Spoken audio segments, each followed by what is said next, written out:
My family disowned me at 24 because I refused to abandon my business and get what they called a real job. 5 years later, they showed up at my penthouse in designer clothes they couldn't afford, smiling like none of it had ever happened. But by then, I had already learned the most dangerous thing about some families. They will destroy you for failing, then resent you for succeeding without them. Growing up, my parents never had to say Ethan was their favorite. Everyone knew. My younger brother had a kind of effortless charm people loved immediately. He was funny, athletic, loud in a way that felt magnetic instead of obnoxious. Teachers adored him. Relatives praised him constantly. My parents treated him like the sun rose specifically to watch him shine. I was different. Quiet, focused, analytical. The responsible child. The dependable child.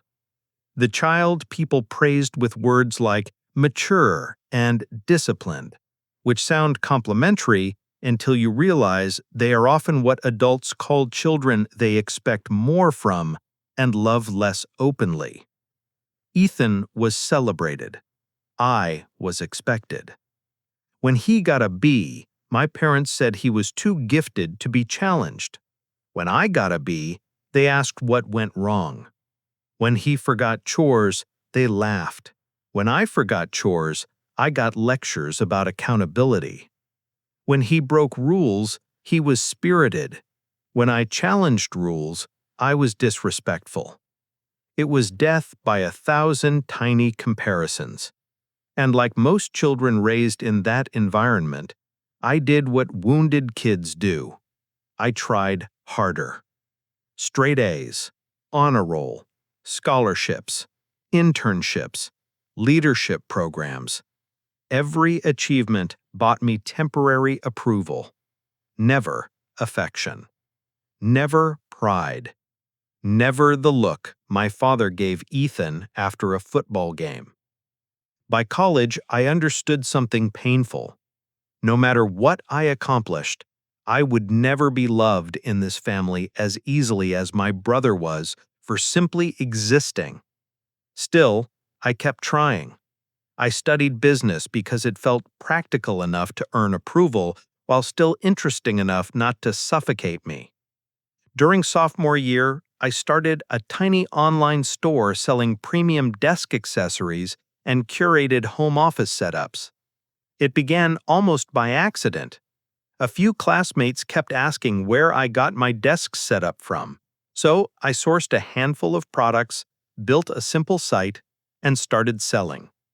Within 6 months, I was making enough extra money to cover rent. Within a year, enough to think, maybe this could become more than a side hustle. That idea terrified my parents, not because they thought I would fail, because they thought I was becoming uncontrollable. My father believed in stability above all else. Government jobs, corporate jobs, steady checks, predictable futures. Anything else was recklessness in his mind. So when I graduated and turned down a finance job to pursue the business full-time, he took it personally. He acted like I had rejected not just the offer, but everything he had ever taught me. My mother was worse in quieter ways. She didn't yell. She sighed. She gave disappointed looks. She asked humiliating questions in front of relatives. When are you going to stop playing entrepreneur? Are you sure you're not wasting your degree? What will people think if this doesn't work? Ethan loved every second of it. By then, he had an easy office job at my uncle's firm, secured entirely through nepotism, and spoke like he was self-made. He mocked me constantly. How's Amazon Junior doing?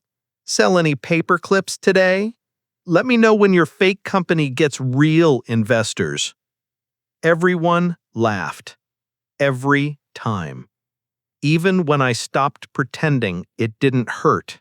Success did not happen overnight after that. It happened slowly, then all at once. I expanded product lines, negotiated exclusivity deals, built custom-branded inventory, hired employees, moved into a real office, then a larger warehouse, then another. By 29, my company had grown into a multi-million-dollar e-commerce brand with a team of 32 employees and customers in over a dozen countries. And still, my family remained silent. No congratulations, no apology, no acknowledgement. Until the magazine cover. A business publication did a feature on rising founders under 30. They photographed me in my office, ran a headline about my unlikely entrepreneurial journey. The second it went live, my phone exploded. Texts from cousins I hadn't heard from in years, messages from old family friends, Instagram follows from relatives who used to ignore me at holidays. And then my mother called. 5 years. 5 years of silence, and suddenly she remembered my number. I didn't answer. She left a voicemail crying, saying she missed me, saying family was too important for this distance, saying she was proud of me. Proud. The word felt almost insulting. 3 days later, she appeared in my office lobby holding flowers. When she saw me, she burst into tears and hugged me before I could react. "We've missed you so much," she said. I stood there frozen, because the most dangerous thing toxic families know how to weaponize is nostalgia. For one stupid second, I wanted to believe her, wanted to pretend none of the past happened, wanted my mother back. Then she said, "Your brother needs help." And just like that, the illusion shattered. Apparently, Ethan had gotten involved in some investment opportunity through friends. He gambled on something stupid and lost spectacularly. He was drowning in debt, facing lawsuits, at risk of losing his condo. My mother sat in my office explaining all of this like I should naturally care. Then she reached for my hand and said, "You have more than enough now. Family helps family." I stared at her. Did family help me? Her expression tightened. That's different. How? No answer. Because there never is one. I said, "Where were you when I could barely pay rent? When I worked 18-hour days? When I was sleeping on warehouse floors, wondering if I ruined my life?" She whispered, "We thought you needed to learn." I nodded slowly. Then maybe Ethan needs to learn too. Her entire demeanor changed instantly. Tears disappeared. Warmth vanished.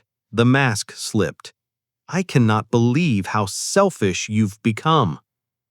There it was, the real conversation. Not reconciliation, not love. A transaction. I stood and opened the conference room door. "You should go." She left furious. A week later, my entire family ambushed me at my parents' house. Nearly everyone was there. Parents, brother, aunts, uncles, cousins. They had staged an intervention. For me. My father sat at the head of the table like a judge preparing sentence. He said, "Sit down." I remained standing. He folded his hands. "Your mother tells us you refuse to help your brother." I said, "Correct." Ethan scoffed. "Unbelievable." My aunt chimed in immediately. "How can you be so cold?" Another relative added, "Money changes people." I laughed. Actually laughed. Then I said, "No, money reveals people." The room went silent. I turned slowly, looking at each of them. You all ignored me for 5 years. Not one of you checked if I was okay. Not one of you cared if I failed. Not one of you defended me when Dad cut me off. My father snapped. We were trying to teach you discipline. No, I said, you were trying to control me. His face darkened. Ethan stood up. You're seriously going to punish all of us forever because your feelings got hurt? My feelings, as if disowning your child were a misunderstanding. I stepped closer. You laughed when Dad told me not to come back. He looked away.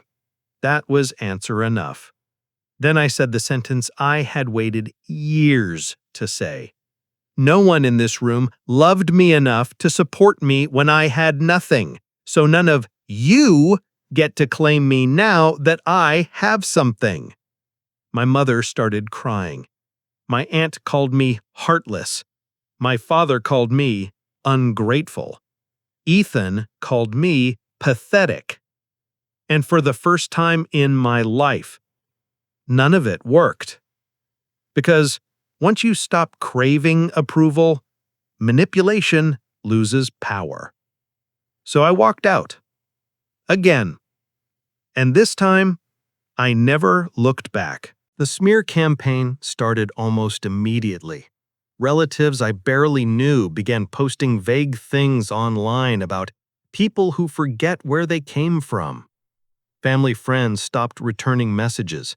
Mutual acquaintances gave me strange looks at networking events. Apparently, my parents had decided that if they could not control me privately, they would punish me publicly. According to their version of events, I had become arrogant after making money. They told people they had always supported me, that they sacrificed for me, that I abandoned them out of greed. For a while, I wanted to defend myself, to expose everything, to post screenshots, dates, details, receipts. But then I realized something important. People committed to misunderstanding you will treat evidence as disrespect. So I stayed silent.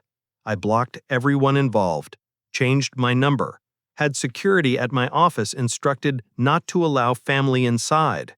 And for the first time in years, my life became peaceful. Then, almost 10 months later, the hospital called. My father had suffered a heart attack. I stared at the phone for a long time before going. Because boundaries do not erase love.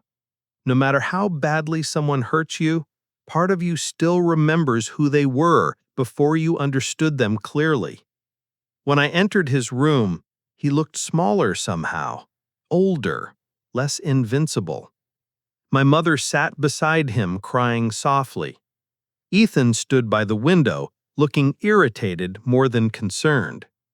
My father asked everyone to leave. Then it was just us. He stared at the blanket for a while before speaking. You built something impressive. It was the closest thing to praise he had ever given me. I said nothing. Then he looked up and said quietly, I was wrong. Those 3 words hit harder than I expected. He swallowed. He said, I thought I was protecting you. I thought if I pushed hard enough, I could force you into a safer life. But the truth is, I couldn't stand not understanding your choices. I sat down slowly. He wiped his eyes. He looked directly at me. I failed you as a father. That was the moment I had imagined for years. The apology, the acknowledgement, the truth. And somehow, it did not feel victorious, just sad. Because apologies lose something when they arrive years too late. Still, I believed he meant it, and part of me forgave him right there. After the hospital, we began speaking again. Carefully, awkwardly, like strangers trying to build a bridge from splinters. My father called me once a week, asked about the company, asked real questions, interested questions. He toured the warehouse one afternoon and stood there staring at the scale of everything I had built. Finally, he said, almost to himself, "You really did it." I laughed softly. "Yeah, I did." He nodded slowly, looking around. Then he said the thing I had wanted my whole life to hear. "I'm proud of you." I had imagined that sentence for years, thought it would heal something instantly. Instead, it mostly made me grieve, because hearing it at 29 did not erase needing it at 14 or 18 or 24. But still, it mattered. We were beginning to repair something, slowly, imperfectly. Then, 6 months later, he died. Another heart attack. No warning, no time, just gone. Grief hit me in ways I did not expect. Not because we had fully reconciled, because we hadn't, but because I had only just begun meeting the version of him I spent my whole life hoping existed. At the funeral, relatives treated me differently, with awkward respect, caution, distance. Like my success had elevated me into someone they no longer felt comfortable dismissing. It was surreal. After the service, my mother found me alone outside. She looked smaller than I had ever seen her. Not physically, emotionally, fragile. And for the first time in my life, she looked uncertain of how to speak to me. She asked quietly, "Will you stay away forever?" I looked at her for a long time, then answered honestly, "I stayed away because loving this family used to cost me my self-respect." She cried immediately. But unlike before, she did not argue. She did not defend herself. She simply nodded, as if hearing it plainly had forced her to understand what excuses never allowed her to face. My relationship with my mother improved after that. Not dramatically, not magically, but slowly. She began apologizing in pieces, not one grand speech, small admissions over time. "I should have defended you more. I let your father control too much. I treated Ethan differently." The honesty came in fragments, but it came. Ethan, however, only got worse. He blamed me for everything, claimed I had turned our father against him before he died, claimed I brainwashed everyone into seeing him as the bad son, which would have been almost funny if it weren't so sad, because Ethan had built his entire identity around being the favored child. Once that favoritism disappeared, he had no idea who he was. Last I heard, he bounced between jobs and still blamed everyone else for his life. Some people never recover from being overprotected. As for me, my company continued growing.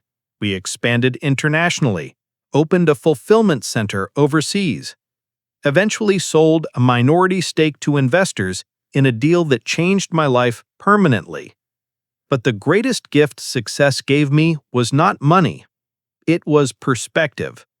Because money did not change my family, it revealed them.